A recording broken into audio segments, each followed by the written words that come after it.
एक बार एक व्यक्ति ने महान फिलोसोफर सुकरात से पूछा कि सफलता का रहस्य क्या है? What is the secret of success?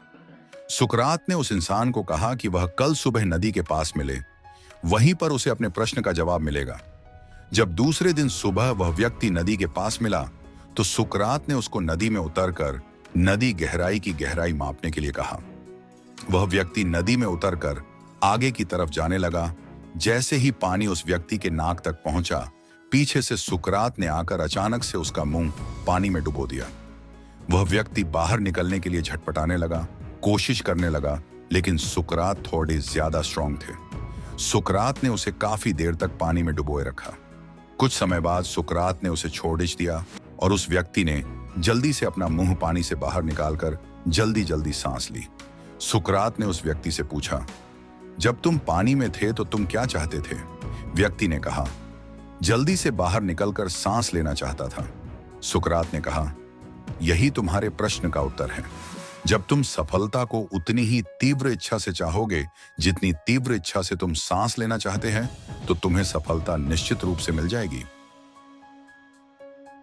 प्राचीन समय में विद्यार्थी गुरुकुल में रहकर ही पढ़ा करते थे। बच्चे को शिक्षा ग्रहण करने के लिए गुरुकुल में भेजा जाता था। बच्चे गुरुकुल में गुरु के सानिध्य में आश्रम की देखभाल किया करते थे और अध्ययन भी किया करते थे। वरदराज को भी सभी की तरह गुरुकुल भेज दिया गया।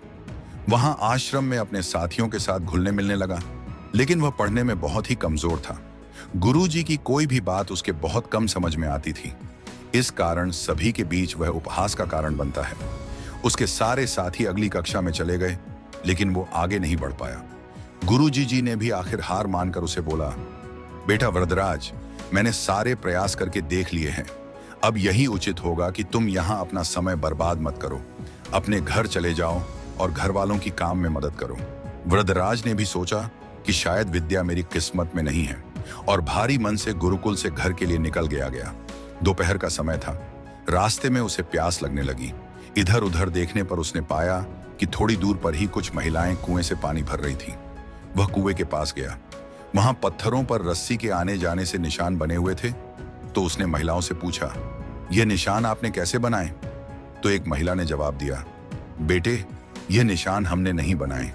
ये तो पानी खींचते समय इस कोमल रस्सी के बार बार आने जाने से ठोस पत्थर पर भी ऐसे निशान बन गए हैं।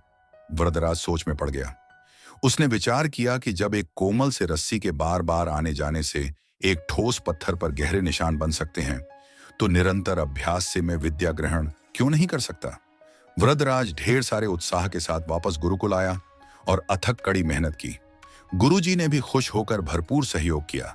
कुछ ही सालों बाद यही मंदबुद्धि बालक वरदराज आगे चलकर संस्कृत व्याकरण का महान विद्वान बना, जिसने लघु सिद्धांत कौमुदी, मध्य सिद्धांत कौमुदी, सार सिद्धांत कौमुदी, गीर्वाण पद मंजरी की रचना की।